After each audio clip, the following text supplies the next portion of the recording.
Assalamualaikum warahmatullahi wabarakatuh.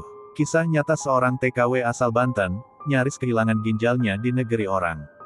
Tapi siapa sangka ilmu warisan leluhur menjadi penyelamat. Dari balik bayang-bayang laut, ilmu rawa rontek asal Banten, gagalkan percobaan bedah paksa di Kamboja. Namaku Siti Maesaroh, biasa dipanggil Roh, aku berasal dari Pandeglang, Banten, hidupku sederhana sangat jauh dari kata mewah. Aku anak pertama dari 5 bersaudara. Bapak sudah lama meninggal karena jatuh dari pohon kelapa, dan ibu hanya buruh tani dengan penghasilan sangat kecil. Aku sudah terbiasa hidup keras, putus sekolah di kelas 2 SMA karena harus bantu orang tua. Aku berjualan gorengan, kadang jadi buruh cuci. Tapi hidup tetap berat, sampai saya lihat ada suatu iklan di Facebook, yang butuh pekerja wanita untuk restoran di Kamboja, gaji 12 juta per bulan. Dan berangkatnya gratisan. Waktu itu aku mikir ini jawaban dari doaku. Aku nggak pikir panjang, aku minta nomor yang ada di iklan itu, dan dijawab dengan cepat. Katanya namanya Mbak Wulan, orang Indonesia juga, suaranya lembut dan ramah. Katanya aku bisa langsung kerja asal paspor ada. Aku minjem uang buat bikin paspor, Mbak Wulan janji, semua biaya bakal diganti kalau aku udah sampai Kamboja. Aku percaya aja lagi, siapa sih yang nggak mau kerja gaji 12 juta per bulan, di desa 2 juta aja udah kaya raya. Akhirnya 2 minggu kemudian aku dijemput oleh seseorang, bernama Pak Johan. Kami berangkat dari Jakarta naik pesawat menuju Tompen. Awalnya semua terasa seperti mimpi indah, sampai akhirnya aku dibawa ke sebuah rumah besar, bukan restoran tapi rumah seperti gudang tertutup, jendelanya ditutup teralis dan dijaga ketat. Waktu itu aku masih berpikir positif, mungkin ini tempat pelatihan dulu, nanti abis ini baru ke tempat tujuan. Tapi semua itu salah, ini adalah jebakan. Ketika malam tiba aku mulai sadar ini bukan tempat kerja, ada 8 perempuan, semua dari Indonesia, ada yang dari Medan, dari Jambi, dari Makassar. Kami semua dikumpulkan dalam satu ruangan besar tanpa tempat tidur, hanya beralaskan tikar, makanan pun hanya 2 kali sehari, air minum terbatas. Aku gemetar, takut tapi belum tahu seberapa parah sebenarnya situasi ini. 3 hari kemudian salah satu dari kami namanya Weni. Dia dipanggil ke ruangan atas, dan tak pernah kembali. Kami bertanya-tanya tapi tak ada yang memberi jawaban, yang jaga hanya bilang jangan banyak tanya. Aku mendengar jeritan dari lantai atas, jeritan perempuan. Aku yakin itu Weni, ini ada yang tidak beres, tapi kami semua hanya bisa menutup telinga dan menangis dalam diam. Pagi harinya, seorang perempuan dimasukkan ke ruangan kami, wajahnya pucat, kakinya berdarah, matanya kosong. Namanya Novi, dia kabur dari tempat seperti ini di lokasi lain. Dia bilang ini bukan tempat kerja, ini sindikat perdagangan organ tubuh, mereka menculik TKW dan mengambil ginjal, hati, atau apapun yang bisa dijual.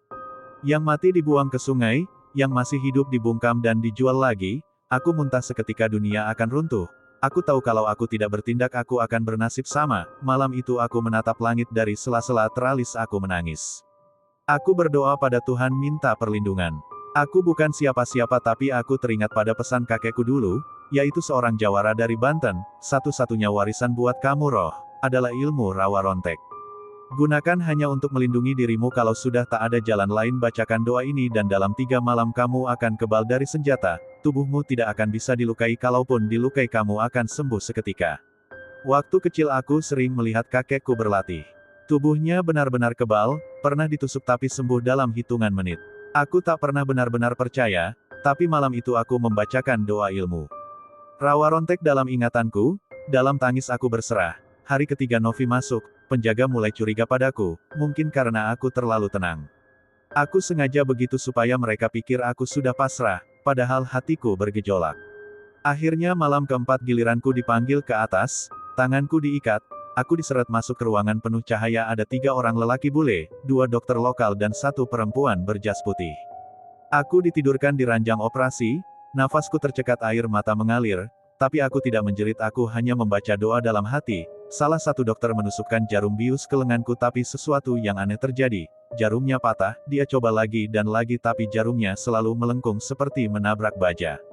What the hell? Aku buka mata, salah satu dari mereka menempelkan pisau bedah ke perutku. Saat pisau itu menyentuh kulitku terdengar suara kering seperti besi menabrak batu. Pisau itu patah, aku bangkit, dan tali yang mengikat tanganku tiba-tiba terlepas sendiri. Entah dari mana kekuatan itu datang, aku menjerit keras bukan karena takut, tapi karena marah. Jangan sentuh tubuhku, Aku bukan barang dagangan kalian, sah satu dokter panik dan mengambil pistol. Dia menembak dadaku dari jarak dekat, dur. Tapi aku tetap berdiri, pelurunya mental, dadaku hanya terasa hangat, lalu luka kecil yang sempat muncul lenyap seketika. Mereka mulai ketakutan. Aku melompat menendang meja besi di dekatku. Tubuhku seolah ringan meja itu terlempar dan menghantam dua penjaga. Aku berlari keluar ruangan, alarm berbunyi, tapi aku tidak takut. Aku menabrak pintu besi dengan pundakku, pintu itu jebol, aku kembali ke ruangan bawah, aku membebaskan semua perempuan yang masih hidup, kami berlari bersama, aku melindungi mereka di depan, semua penjaga mencoba menembak, tapi semua peluru itu mental. Ada yang mencoba menusukku, pisau mereka patah, aku bukan roh yang dulu, ilmu rawa rontek mengalir di darahku. Kami berlari keluar rumah itu dan menemukan ladang luas, di ujung sana ada jalan raya, mobil lewat, aku menghadang satu truk besar dengan tubuhku sendiri. Supirnya ketakutan, berhenti dan langsung ku teriaki. Tolong, kami diculik, tolong bawa kami ke polisi. Sopir itu orang lokal, tapi melihat kondisi kami. Dia langsung paham, dia membawa kami ke kantor polisi terdekat, kami selamat, tapi cerita ini belum selesai, sindikat ini bukan satu rumah itu, mereka tersebar di berbagai negara, dan aku Siti Maesaroh belum selesai memburu mereka, ini baru awal. Neraka belum selesai, pembalasan dimulai. Setelah berhasil keluar dari rumah itu, hidup kami belum benar-benar aman. Aku dan 7 perempuan lainnya masih syok berat. Di kantor polisi, kami dimintai keterangan satu persatu. Polisi lokal terlihat bingung, antara percaya atau tidak, mereka tidak mengira ada kejahatan sebesar ini di tengah kota Phnom Penh, apalagi melibatkan WNA seperti kami. Wajahku tetap dingin, bekas tembakan di dadaku bahkan sudah hilang. Polisi sempat heran melihat tubuhku yang tak terluka sedikit pun. Aku hanya bilang, Tuhan lindungi saya. Aku tak ingin menyebut soal ilmu rawa rontek, belum saatnya. Tapi saat pemeriksaan masih berlangsung, sebuah mobil hitam berhenti di kantor polisi. 4 pria bertubuh besar turun, matanya tertuju padaku.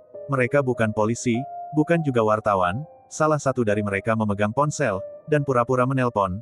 Padahal aku tahu dia sedang merekam. Aku langsung berdiri, itu mereka, kataku ke salah satu petugas.